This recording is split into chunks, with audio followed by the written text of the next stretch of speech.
Overall, I was quite amazed at the high standard. This whole area, investigative journalism, this is the big, glamorous, sexy area in journalism, and it's the most dangerous. When you get this right, you're a hero. When you get it wrong, you're absolutely in big, big trouble. Looking at the reports, you do hold your breath and you say, I do hope that they have checked, double-checked, and triple-checked if needs be.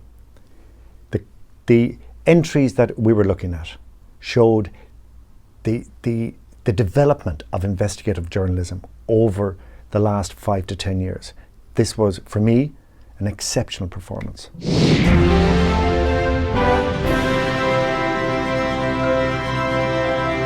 It was chosen because it had all the ingredients of good investigative journalism, and apart from that, it showed that sometimes it's very easy to cross the red line, and yet that we still have to learn how to cherish the life of every living being. В този брой на време за губене. Как екипът ни поръча и получи с куриерски пратка токсичния препарат за професионална употреба, с който се предполага, че са извършени серийните отравяния на домашни кучета и котки в Пловдив.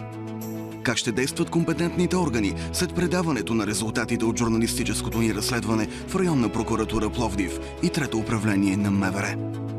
И още за спазването на закона, контрола и отговорностите и възможните последици за живота на всеки го.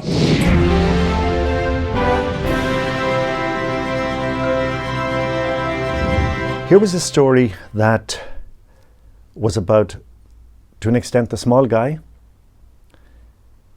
tragic accident, multinational company, cover it over, it's put down to human error.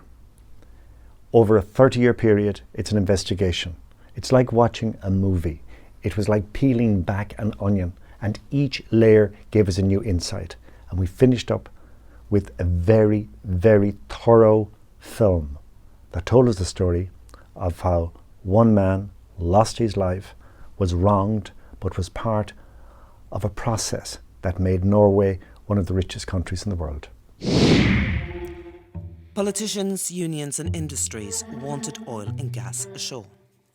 Til sammen vil det bli ilandført 30 millioner tonn olje fra Statfjordfeltet. Plans were made to change the country. I tillegg til dette kommer store mengder med våtgass. But first they had to lay a pipeline across the Norwegian Trench, and 10 American divers had to prove it could be repaired. The future of Norway depended on their success. At that point, they asked me, where's Dave? Did you see him back at the bell yet? I said, no, I'm headed that way. And when I noticed that my hose was hooked with Dave's. So I knew they were trying to get a hold of Dave, so I wondered why. So I followed his hose back.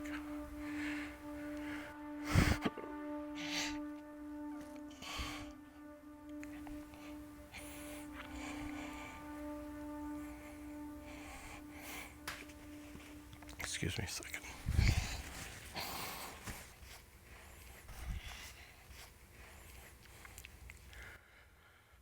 Following his hose back, I did get to the bottom and I saw his foot. I grabbed his foot and grabbed Dave.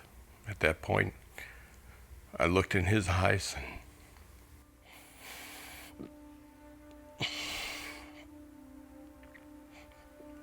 he wasn't there.